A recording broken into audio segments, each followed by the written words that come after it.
오늘 우리에게 주시는 하나님 말씀 데살로니가 후서 3장 6절부터 마지막 절까지입니다.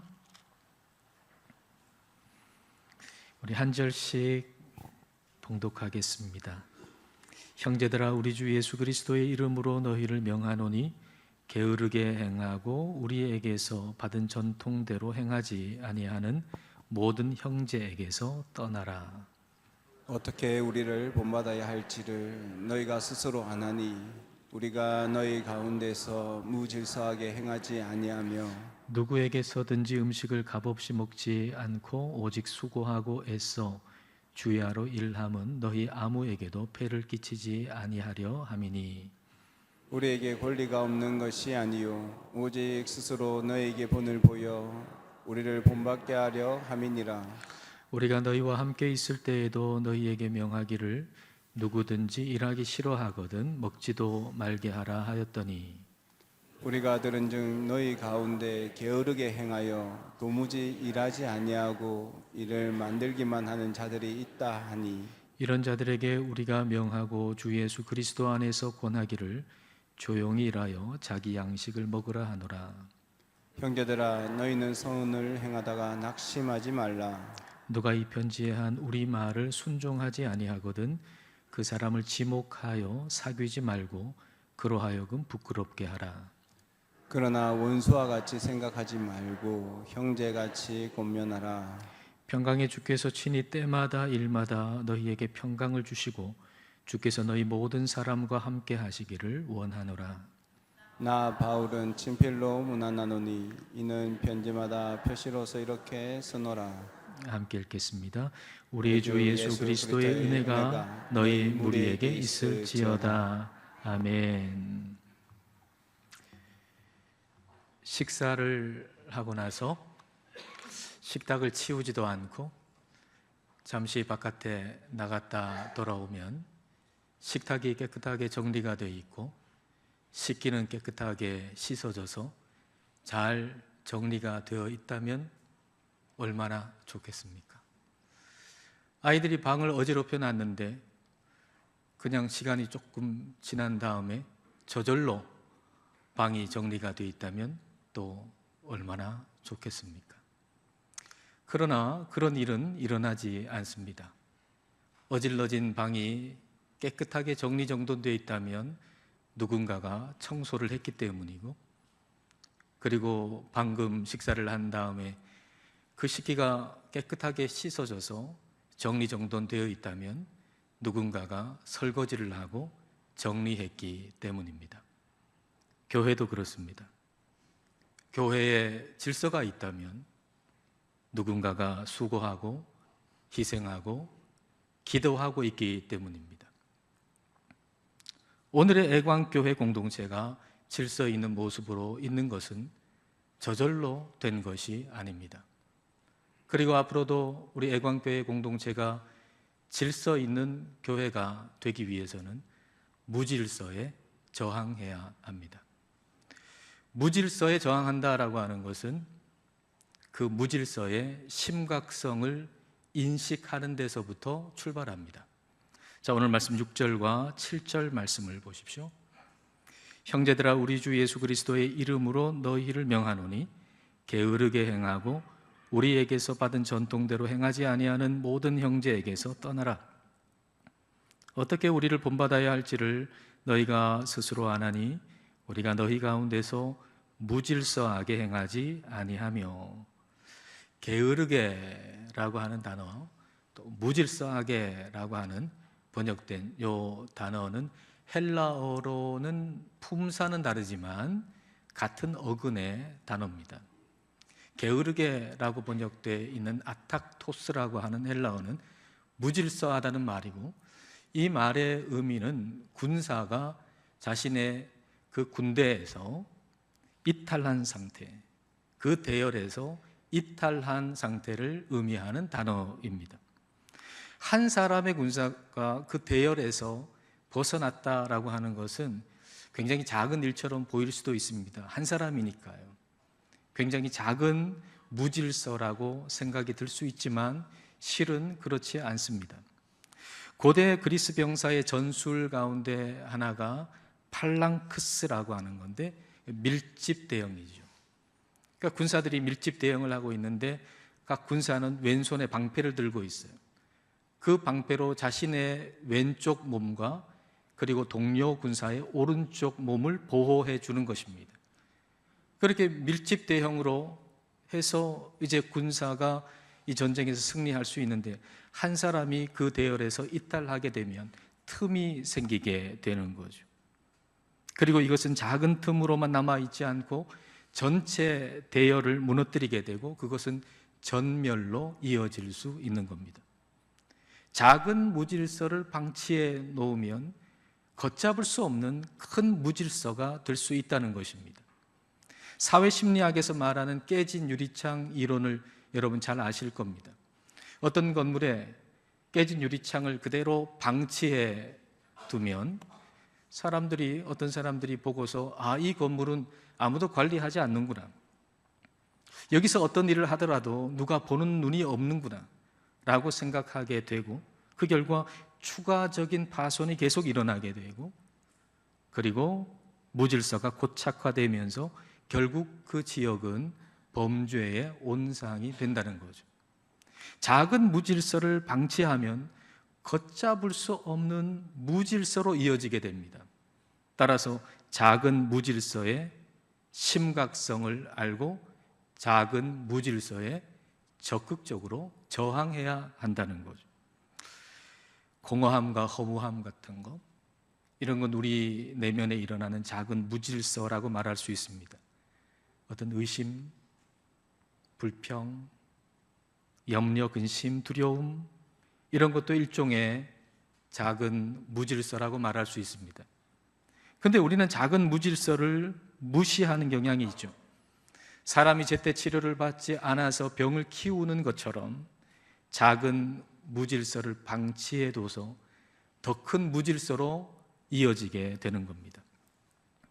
내면의 무질서도 있겠지만 이게 바깥으로 드러나게 될 수도 있지 않겠습니까? 말의 무질서 같은 거 말이죠. 말이 많아지는 거예요.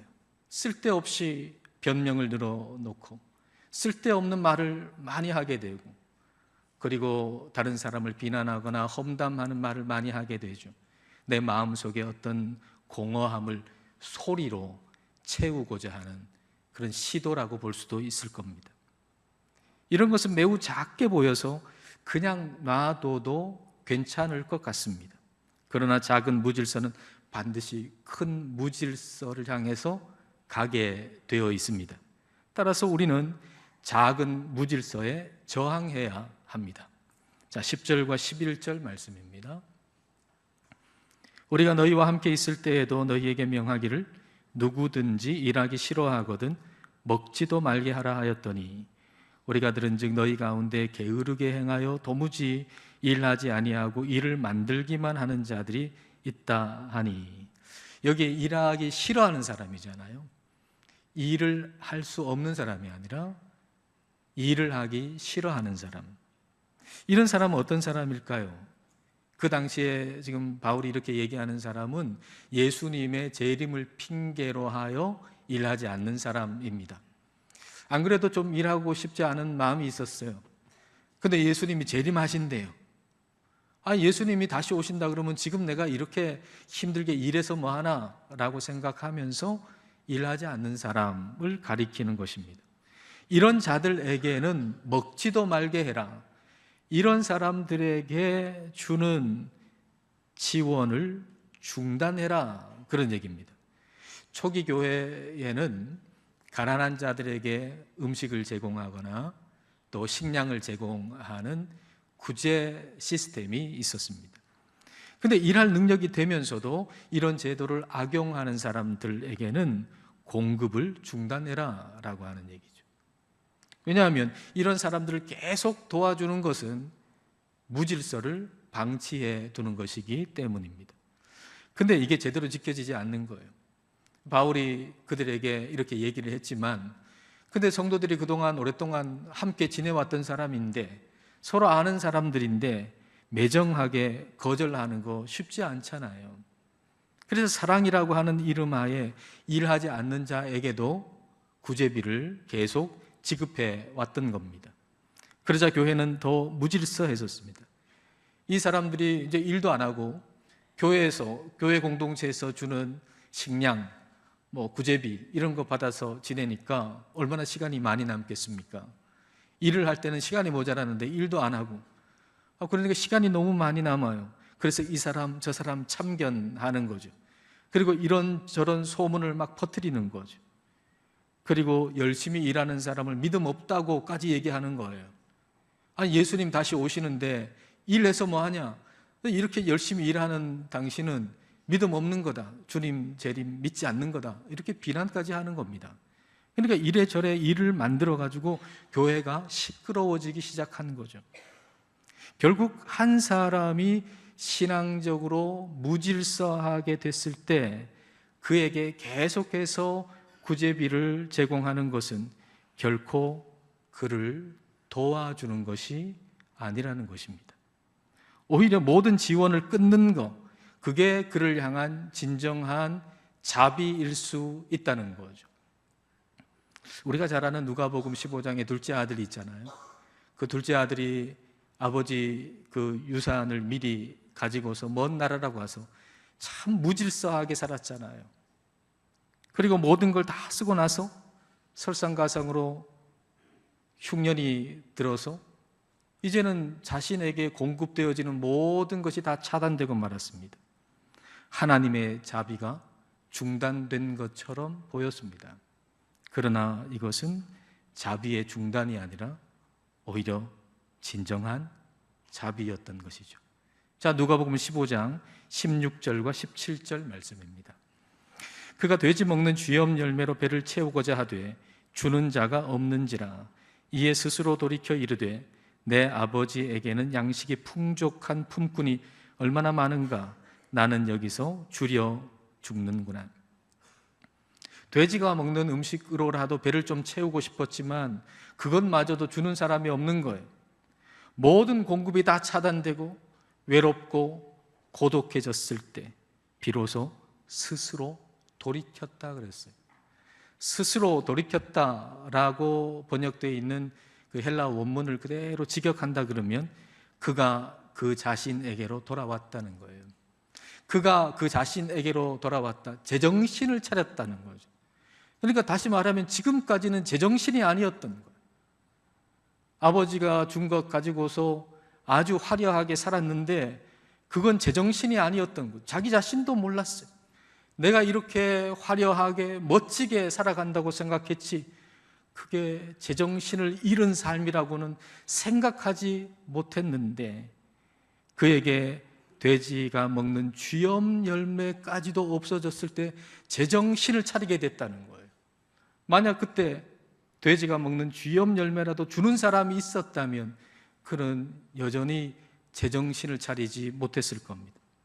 모든 공급의 차단이 이루어졌을 때, 모든 공급이 다 차단됐을 때 비로소 그에게 아버지가 생각이 났고 그리고 아버지께로 돌아갈 마음을 먹게 된 것입니다. 결핍, 즉 자신이 원하는 것을 얻지 못한 상태, 그게 그로 하여금 질서를 향해서 방향을 전환하게 만들어줬던 거죠. 하나님은 우리의 무질서를 끝내고 질서로 방향을 틀게 하기 위해서 때로 우리에게 결핍을 허락하십니다. 질서를 향해서 나아가게 해주는 결핍은 불행이 아니라 복입니다. 따라서 우리가 기도할 것은 풍족하게 해달라는 기도가 아니라 질서 있게 해달라는 기도여야 합니다. 저와 여러분의 기도는 풍족하게 해달라는 기도가 아니라 질서 있게 해달라는 기도여야 합니다. 풍족함도 무질서로 가게 하는 것이면 독이 됩니다. 그러나 결핍도 질서를 향해서 가게 하는 것이면 복이 되는 것이죠. 2016년도에 노벨 생리의학상을 받은 오스미 요시노리 교수가 자가 포식에 대한 그 과정을 규명을 했습니다. 우리 세포 안에는 시간이 지나가면 망가지고 병든 쓰레기 단백질이 쌓인답니다. 근데 그거를 청소를 해줘야 되는데 제때 청소해주지 않으면 이제 몸이 병드는 것이죠. 근데 이 청소 시스템이 언제 작동하는가? 영양 공급이 너무 풍족하면 세포는 게을러진대요. 영양 공급이 너무 풍족하면 세포는 게을러져 가지고 그래서 이 노폐물이 내부에 계속 쌓이고 방치가 된답니다. 근데 결핍이 찾아오면 음식이 들어올 때가 됐는데 안 들어오는 거예요. 그럼 결핍이 찾아올 때 이때 세포는 비상벨을 울리고 청소를 시작한답니다. 그리고 이 청소는 단순하게 쓰레기를 없애는 것이 아니라 필요 없는 쓸모없는 그 쓰레기를 필요한 에너지로 재탄생시킨다고 하는 거죠. 우리의 몸이 건강하고 질서 있게 되려면 결핍이 필요하다라고 하는 것입니다. 우리가 좋은 음식을 먹는 것은 몸을 사랑하는 방법이겠죠. 그러나 그것만이 사랑이 아니라 적절한 결핍의 시간을 주는 것도 우리 몸을 사랑하는 것입니다. 하나님의 사랑도 그렇습니다. 하나님의 사랑은 풍족함이나 따뜻함에만 있는 게 아닙니다. 하나님의 사랑은 때로는 매우 차갑고 뼈 아픈 결핍을 통해서 우리의 존재를 질서 있게 만드시는 것입니다. 오늘 본문은 참 차갑게 느껴지는 구절들이 참 많습니다. 무질서하게 행하는 형제들에게서 떠나라. 얼마나 매정하게 들립니까? 일하기 싫은 자는 먹지도 말게 해라. 얼마나 차갑게 느껴집니까? 또 사귀지도 말아라. 14절과 15절 말씀을 보십시오. 누가 이 편지에 한 우리말을 순종하지 아니하거든 그 사람을 지목하여 사귀지 말고 그로 하여금 부끄럽게 하라. 그러나 원수와 같이 생각하지 말고 형제같이 권면하라. 성령님이 바울을 통해 가지고 데살로니가 교회에 편지를 주셨는데 그 편지의 내용에 순종하지 않는 사람이 있다면 그 사람을 지목하여 특정하여 사귀지 말아라. 사귀지 말라라고 번역된 헬라어 의미는 사적으로 긴밀하게 어울리는 거, 그리고 함께 식사하는 거, 식탁 교제 나누는 거, 그리고 활동을 함께 공유하는 거, 그거 하지 말라는 거예요. 거리두기 하라는 거예요. 근데 그 거리두기는 그 사람을 쫓아내기 위함이 아니라 부끄럽게 하기 위함이다라고 하는 거죠. 뭘 부끄러워해요? 내 삶의 무질서함을 부끄러워하게 만들기 위한 거죠. 내 내면의 무질서함이, 내 삶의 무질서함이 이게 참 부끄러운 일이구나 라고 하는 것을 볼 수 있도록 하기 위함이라는 거예요. 다시 말하면 이것은 다시 질서 있게 만들고 다시 건강하게 만들기 위함입니다. 그래서 원수와 같이 생각하지 말고 형제같이 권면하라고 덧붙이고 있는 거죠. 우리가 우리 자신이나 공동체 안에서 작은 무질서에 저항해야 하는 것은 다시 질서를 찾고 다시 건강하게 되기 위함이지 무너뜨리기 위함이 결코 아닙니다. 우리는 데살로니가 교회처럼 거리두기를 해야만 하는 그런 상황이 오기 전에 우리 자신 안에 무질서에 저항해야 됩니다. 우리 자신 안에 무질서에 저항한다라고 하는 것은 우리 자신을 절대적인 기준에 맞추어서 조율한다는 의미입니다. 여러분, 우리가 피아노라고 한번 생각해 보십시다. 우리 각자 한 사람 한 사람이 피아노다라고 생각해 본다면 애강교회에는 수백 대의 피아노가 있는 셈이죠. 근데 그 피아노를 가만히 놔두면 아무리 처음에 조율이 잘 됐다 할지라도 이제는 음이 잘 맞지 않게 될 겁니다. 그래서 불협화음이 날 수밖에 없겠죠. 근데 이 불협화음을 없애보겠다고 우리가 서로에게 비율을 맞추고 그리고 서로 타협한다면 그 불협화음은 절대로 없어질 수 없습니다. 그 불협화음은 계속해서 이어질 수밖에 없을 겁니다. A.W. 토저 목사님이 이런 비유로 이렇게 얘기를 했습니다. 100대의 피아노가 하나의 소리 굽새 튜닝 포크에 맞춰 조율되면 저절로 서로에게 조율된다. 그들은 서로에게 맞춰진 것이 아니라 각자가 복종해야 하는 하나의 기준에 맞춰졌기 때문에 일치를 이룬다. 교회의 질서는 우리가 서로에게 맞춰져서 되는 게 아닙니다. 너하고 나하고 사이가 좋아서 되는 게 아닙니다. 교회의 질서는 우리 각자가 절대 기준이신 우리 하나님께 조율될 때 우리는 저절로 일치가 되는 것입니다. 우리가 작은 무질서에 저항한다라고 하는 것은 예수 그리스도를 기준으로 날마다 우리 자신을 조율하는 것을 의미합니다. 날마다 매일 우리 자신을 그분께 맞춰 수정하는 것이죠. 이걸 바울은 본을 보인다라고 표현했습니다. 본을 보인다. 자, 8절과 9절 말씀입니다. 누구에게서든지 음식을 값없이 먹지 않고 오직 수고하고 애써 주야로 일함은 너희 아무에게도 폐를 끼치지 아니하려 함이니 우리에게 권리가 없는 것이 아니요 오직 스스로 너희에게 본을 보여 우리를 본받게 하려 함이니라. 본이 되려고 했다.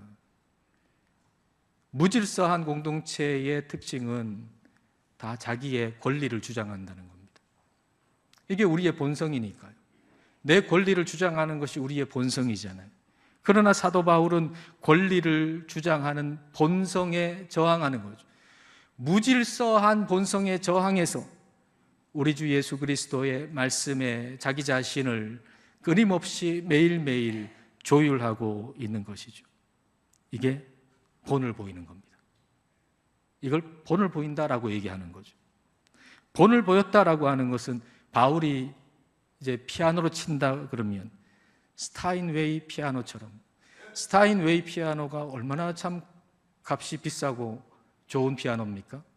내가 스타인웨이 피아노처럼 아주 비싼 피아노이기 때문에 너희들도 스타인웨이 피아노가 되라는 게 아니라 낡고 값싼 피아노이지만 매일 나를 그리스도께 조율한다. 그걸 너희도 본받아라. 그런 얘기입니다. 우리는 항상 주님을 중심으로 나를 조율해야 합니다. 그래야 내면에 질서가 생깁니다. 그 내면의 질서를 평강이라고 부르는 거죠. 자, 16절 말씀, 우리 안에 평강이 임하기를 우리가 바라면서 16절을 같이 읽겠습니다. 평강의 주께서 친히 때마다 일마다 너희에게 평강을 주시고 주께서 너희 모든 사람과 함께 하시기를 원하노라. 우리 주님은 평강의 주님이십니다. 평강의 주님께서 때마다 일마다 모든 시간에 그리고 모든 일에 우리에게 주님의 평강을 주십니다. 이 평강이 내면에 있는 사람은 주님이 계셔야 할 자리에 주님이 계신 사람입니다. 있어야 할 것이 있어야 할 자리에 있다라고 하는 것, 이건 너무나도 당연하고 어쩌면 쉬운 것이라고 생각할지 모르지만 그러나 결코 쉬운 것이 아닙니다. 왜냐하면 있어야 할 자리는 하나로 정해져 있지만 있을 수 있는 자리는 너무 많기 때문이죠. 우리가 바깥에서 일하다가 집으로 돌아오면 외투를 벗어서 옷걸이에 걸어서 옷장에 두어야 합니다. 이게 옷이 있어야 할 자리인 거죠. 근데 그 옷이 있어야 할 자리는 그렇게 정해져 있는데 있을 수 있는 자리는 너무 많잖아요. 그 옷을 소파 위에다가 둘 수도 있고 방바닥에다가 둘 수도 있고 책상 위에다가 둘 수도 있고 의자 위에다가 둘 수도 있는 것이죠. 있어야 할 자리는 정해져 있는데 있을 수 있는 자리는 너무 많기 때문에 우리가 편한 대로 우리 중심으로 살면 언제나 무질서한 방향으로 갈 수밖에 없는 게 바로 우리의 인생이라는 거죠. 우리 주님이 계셔야 하는 곳은 어디입니까? 우리 주님이 계셔야 하는 곳은 우리 마음 중심입니다. 우리 주님이 계셔야 할 곳은 바로 우리 인생의 주인 자리입니다. 그 자리는 하나밖에 없습니다. 그런데 주변에는 자리가 너무 많습니다. 그래서 우리 주님 계셔야 할 자리가 아닌 우리 주님을 모셔야 할 자리가 아닌 다른 자리에 우리 주님 두고 살아갈 때가 우리에게 너무 많은 것이죠. 공허함, 무의미함, 염려, 불평, 의심, 두려움 같은 것. 평강하고는 거리가 먼 것들, 그것은 주님이 계셔야 할 자리에 계시지 않다라고 하는 신호입니다. 지금 여러분 안에 평강이 없습니까? 알 수 없는 공허함과 무의미함과 두려움이 여러분에게 찾아오고 있습니까? 여러분 마음에 일어나는 작은 무질서에 저항하십시오. 저항하는 방법은 주님이 계셔야 할 자리에 주님을 모시는 것입니다. 내가 있던 그 주인 자리에서 내려오고 그 자리를 우리 주님께 드릴 때, 그때 우리의 삶의 모든 부분은 제자리를 찾고 그리고 질서 있게 될 것입니다. 주님이 주인 되심으로 인해서 질서 있게 된 사람만이 누릴 수 있는 깊은 평강이 우리 모두에게 가득하기를 주님의 이름으로 축복합니다. 기도하시겠습니다. 우리 안에 스며든 공허함, 염려, 불평, 의심, 두려움을 작은 것이라 치부하며 방치하지 않고 작은 무질서에 저항하여 주님을 우리 마음 중심에 모시고 주님의 말씀에 인생을 날마다 조율하게 해달라고 이 시간 함께 기도하시겠습니다.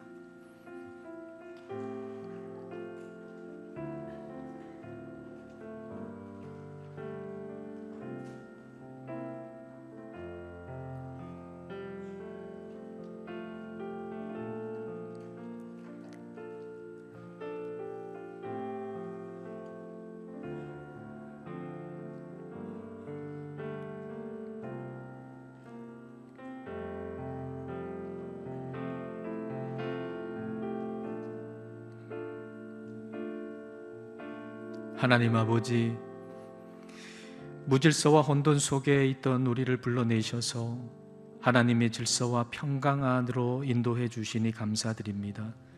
그럼에도 우리는 자기 중심적으로 판단하고 우리의 편의대로 행동함으로 내면의 질서를 잃고 허무함과 공허, 의심과 염려로 무질서하게 될 때가 있습니다.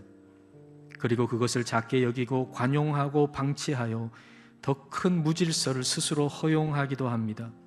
성령님, 우리를 도우사 작은 무질서에 적극적으로 저항하게 하옵소서. 우리가 주인 자리에서 내려와 그 자리를 주님께 드리게 하시고 날마다 주님의 말씀에 우리 자신의 마음과 생각, 의지와 삶을 미세하게 조율하게 하옵소서. 그리하여 주님의 평강이 가득한 질서 잡힌 삶을 살게 하옵소서. 예수님 이름으로 기도드립니다. 아멘.